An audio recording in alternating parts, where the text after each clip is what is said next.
சமயோசித புத்தியால் உயிர் தப்பிய குருவி. ஒரு காட்டில் ராணு குருவி இரை தேடி சென்று கொண்டிருந்தாள். அப்பொழுது ஒரு கழுகு தன்னை நோக்கி வேகமாக வந்து கொண்டிருந்தது. அந்த குருவி பார்த்து விட்டாள். குருவியை பிடித்து தின்ன வேண்டும் என்பதுதான் கழுகுவின் நோக்கம். எப்படி அதனிடம் இருந்து தப்பி செல்வது என்பது குருவிக்கு கவலை.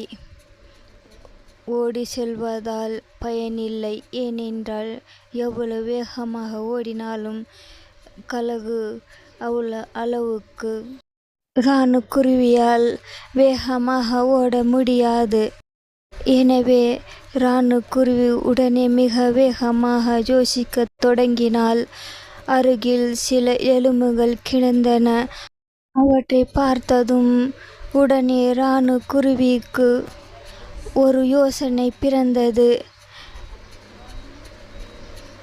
கழுகுவின் பக்கம் தன் முதுகை திருப்பிக் கொண்டு கீழே அமர்ந்து அந்த எலும்புகளை மென்று தின்பது போல கடிக்க ஆரம்பித்தாள். கழுகு அருகில் வந்து தன் மீது பாய்வதற்கு தயாரான போது ராணு குருவி உரத்த குரலில் சொன்னாள், இப்பொழுது நான் தின்று முடித்த கழுகு மிகவும் சுவையாக இருந்தது. அக்கம் பக்கத்தில் வேறு கழுகு கிடைக்குமா என்று தேடி பார்க்க வேண்டும் என்றாள். இதை கேட்டதும் பயந்து போய் கழுகு அப்படியே ஸ்தப்பித்து சிலை போல் நின்று விட்டது. இந்த குருவி கழுகுகளை கொன்று தின்று விடுகிறது. அப்படியானால் எவ்வளவு பலம் வாய்ந்ததாய் இருக்க வேண்டும். இதனிடம் அகப்படாமல் தப்பி சென்று விட வேண்டும் என்று நினைத்து ஓசைப்படாமல் பின்னோக்கி சென்று அந்த கழுகு புதாருக்குள் மறைந்து விட்டது. அருகில் இருந்த ஒரு மரத்தின் மீது உட்கார்ந்து இருந்த ஒரு காலு காகம் நடந்ததை எல்லாம் கவனித்து கொண்டிருந்தது. தனக்கு தெரிந்த தகவலை கழுகுவிடம் பகிர்ந்து கொண்டு கழுகுவிடம் பேரம் பேசி தனக்கு பாதுகாப்பு தேடிக் கொள்ளலாம் என்று அந்த காகம் கருதியது. எனவே கழுகுவிடம் பின் தொடர்ந்து அந்த காகம் வேகமாக ஓடி சென்றது. ராணு குருவியும் இதை கவனித்தது. ஏதோ சதி நடக்கிறது என்பதை புரிந்து கொண்டாள். காகம் கழுகுவிடம் சென்று குருவி கழுகுவை எப்படி ஏமாற்றியது என்ற முழு விவரத்தையும் சொன்னது. கழுகுவிற்கு தாங்க முடியாத கோபமும் ஆத்திரமும் வந்தது. அந்த குருவி என்னையே ஏமாற்றலாம் என்று நினைக்கிறதா? அதற்கு மறக்க முடியாத பாடத்தை புகற்றுகிறேன்.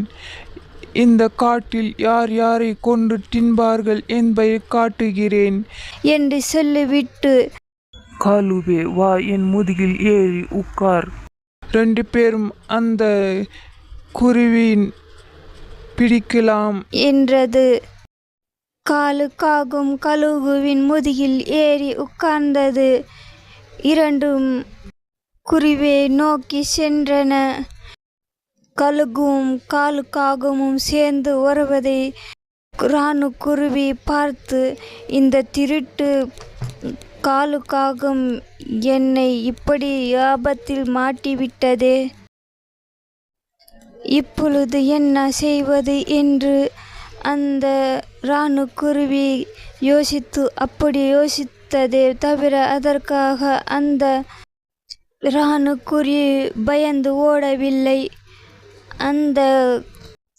அந்த காகத்தையும் கழுகுவையும் பார்க்காத மாதிரி நடித்து அவைகளுக்கு தன் முதுகை காட்டி கொண்டு தரையில் அமர்ந்து அவை அருகில் நெருங்கியதும் அந்த ராணு குருவி உரத்த குரலில் சொன்னாள், அந்த போக்கிரி காலுக்காகவும் எங்கே போய் தொலைந்தது? அதனை நம்பவே முடியாது.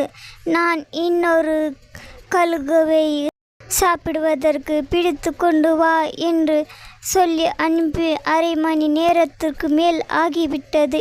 இன்னும் அந்த காலுக்காகவும் காணுமே என்றாள். ராணுக்குருவி சொன்னதை கேட்ட கழுகு தன் கோபம் முழுவதையும் காலுக்காகவும் மீது திரும்பியது. அதனை கடித்து குதறி கொன்று தின்று விட்டது. காலுக்காகத்தின் கெட்ட புத்தியால் தன் உயிரை விட்டது. தன் புத்தியால் உயிர் தப்பிய ராணுக்குருவி. கதை முடிந்தது. கதை பிடிச்சிருந்தா சப்ஸ்கிரைப், லைக், ஷேர், சப்போர்ட் பண்ணுங்கள். தேங்க்யூ ஃபார் வாட்சிங்.